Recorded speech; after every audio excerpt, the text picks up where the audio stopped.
let's get into you out of town on Saturday. Let's get into the tailgate portion of Tailgate Tuesday. Yeah, what do you want to do? We are going to go through brunch items as requested by For the noon mailbag. kickoffs. Yeah, for your early Saturday or Sunday, But your Saturday early portion is going to be spent at a sports bar.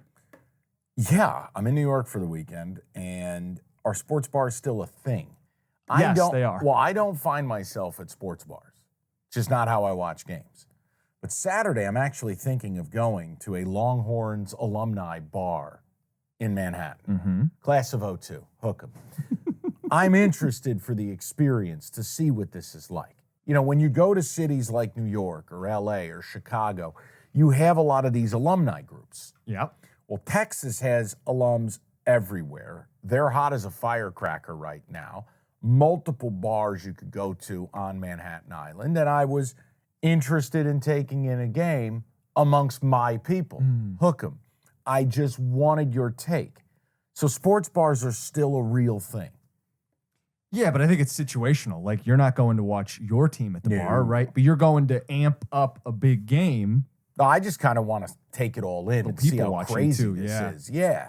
But I mean, I'm out of town. And Couple things. Sports bar's got to pipe in the sound of the game. A It's good one critical. will. Have to do it. Critical. And the food component. And the food. I'm sorry. You can't call yourself a sports bar if you're out here microwaving your food. We need real food program. This can't be bar rescue where I got little Johnny operating toaster oven in the back. Hey, I brought my experts in. Really? What are you teaching us how to cook? Quesadillas. A fucking 8-year-old could make a quesadilla. I love John Taffer, but you're killing me with some of this. I brought Josh Capon out. And this guy's got restaurants all over New York City. Josh, what are we teaching him? We're making a flatbread. Huh?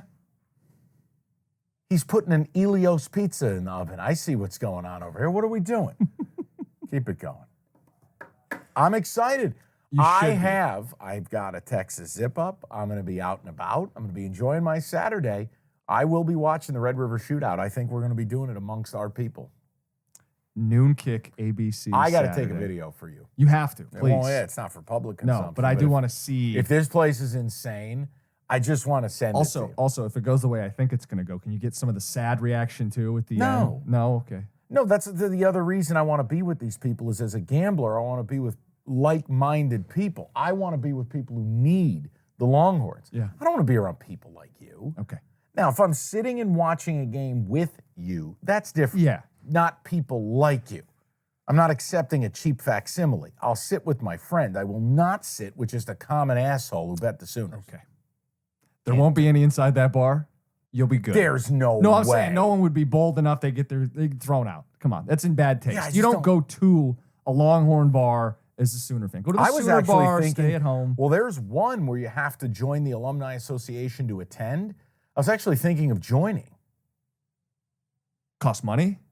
Like $20. And you get like the emails from now on. And well, I don't know. I want to keep up you with get like reunions. I want to keep up with what's going on campus.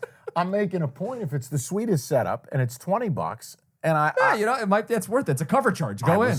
But now again, what are they going to do? They're going to vet me out? Do I got to put like my curriculum up there? Yeah, please provide a copy of your degree. They're not going to do that. You'll be fine. I don't know. I don't think it's that strict. I don't want to show up and it's like Wedding Crashers. Now you got to show up early though, right? Right. We're brothers from a maple syrup conglomerate in Vermont. Like, it's a noon kick. My plan was to be there by 11:30 in the morning anyways. It might be too late. What, are you kidding me? I think you might have to get there an hour before. All right. To get a decent seat, to take it all in. Otherwise, you're going to be standing room only. If this game is that big, right, and this is the place for that game. Okay, all right. I wouldn't be strolling up, hey, sorry, I had to feed the meter, and now, I'll make a phone call. Okay. I'll make a phone call. Just give yourself a little more wiggle room. He's I got don't me want you to nervous, get boxed out of this. He's got me really Evan, am I nervous out of about line? Like, as the Lions get better here, I've heard from people, like, you can't just walk up a half hour before a big game. This is the big game for Texas. Okay. All right. Noted. Let's talk brunch. Well, you're phrasing it wrong. Brunch, a.k.a. the noon kickoff edition. Mm-hmm. What are you serving at Tailgate? I mean, very rarely is somebody just going to do a whole hog in the ground for a noon kick. Can't do it. So I had said, well, look, let's talk about some of these basic items. These are items that, to me, for noon kicks in the past, what you serve and what you do. Now, To me, there's three go-tos. You can do the bagel bar, which is easy. It's like you build your breakfast sandwich type of deal, That's right? it. You have a bagel bar. Yeah. Again, cream cheese you gotta have varieties. Your problems out here in Michigan, you don't have great bagels. You don't. And it's because of the water. We all know it. Have you made bagels? Because I've done that. You make a bagel. Make bagels? Yeah. No. Well, if you're trying to get a superior bagel than like the... You've made bagels? Yeah. You've never made bagels? You got to like put them in the boiling can't cook water yourself and dinner, but you can make bagels? Oh, yeah. When do you make bagels? Not all that often. A couple times a season. Were the results good? First one, they don't look like your store bagels because they're a little more rustic, but I'm perfecting it still. The second time was a little better. The taste has been great both times. I like the bagel bar. I think you need multiple varieties of bagels, but it's the schmear. You got to have multiple cream cheeses. Can't just we have two different conversations. I'm talking breakfast sandwiches. So you get eggs you're doing and like bacon and sausage patty and cheese slice. I was just talking bagel bar. Oh, okay. A little bagel and cream cheese and a little morning I'm thinking more cocktail. hearty. Well, the heart. Okay, so here's the hearty. Because to me, brunch is heavy emphasis on breakfast, but you can really do it up because it's two meals. The hearty's the bakes category. Okay. See, breakfast bakes, any idiot can do. They travel well. Like a quiche? Well, it's sort of. You're going to someone's house. I told you, my wife has made the biscuits and gravy bake that people have gone wild for. The berries and oatmeal bake, lovely. Or your basic, you could do a bacon, egg, and cheese bake. Mm-hmm. There's bake recipes everywhere. Oh, yeah. You carve out a slice for yourself. You're rocked after one piece. It's game over. But let me give you what I call mandatory mortadella.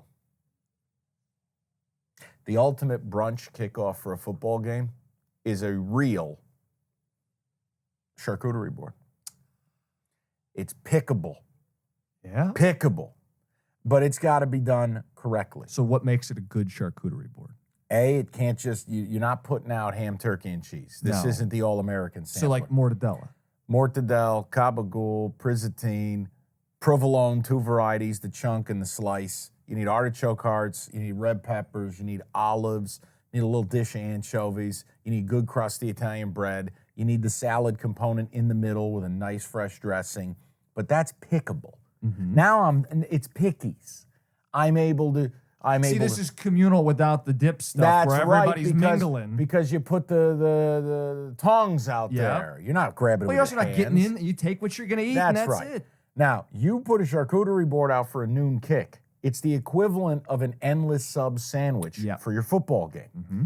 I like that because you can pick. If you go to the bake section, you're having one slice and you're fucking destroyed. That's no good. The bagel bar, you just go into diabetic shock. You eat 800 carbs and you're dead. You can't feel your feet. The other problem I have is if people do this mimosa Bloody Mary thing, I can't drink much of either of those. The mimosas, I don't even really like. Champagne and orange juice is just pure heartburn. And then bloodies, forget it. You may as well do an intravenous of acid reflux medication. I can't get down that way. Okay. But for me, if I get one choice for the noon kick, we're doing a big charcuterie board. And that crusty Italian bread, you're making sandwiches. See, I like the big sandwiches. Got to do the breakfast sandwiches. You can do them like I like everything bagel, and then you stack it up. You stack it up right. Again, can I give you another sliced pepperoni? But the mortadella, you got to find the real stuff with the pistachios in it. It's amazing. Oh yeah, no, that is different. Has to. What about a Monte Cristo? French toast with the egg and the ham, and you know what I'm saying? That's a beautiful marriage of lunch and breakfast together. The forgotten item, the Monte Cristo. Hey, I just wanted to give it a moment. I have no issue if you're doing a highfalutin deal and you're going to cook because you got to assemble all that. Yeah. But that is actually it's a dying art form. But if you go out for brunch in some of these big towns, the Monte Cristo, the sweet, the savory, the whole bit, yes, 100%. But that's something if it's you and your wife watching a noon kick. I don't think you want to be rifling up. 18 of those for your guests. But yes, 100%. Yes, I'll tell you what I want no part of. What? It is disgusting. It's smelly. I don't even understand why people like it. Keep the smoked salmon bullshit away from me. Keep it away from my bagels. Keep it away from my omelets. Keep it away from the buffet.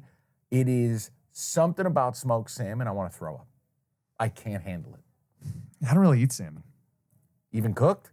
It's not like ever my go-to. Like you go to a nice restaurant, some people will get like You'll a salmon. eat gas station Alfredo, but you won't have a nice piece. It's not that I'm against fish, but I do more of a white fish, a walleye. Oh, you really are a Great Lakes guy. A little lake perch. Yeah, a little fried up lake perch. Okay, I forget. You are Mr. Midwestern Monte Cristo. But yeah, I mean, for me, the noon kicks, 3 categories of the entree. The drinks are the tough part. Yeah. It's early in the day. I'm happy with an iced coffee, to be totally honest with you. I'm not 25 anymore.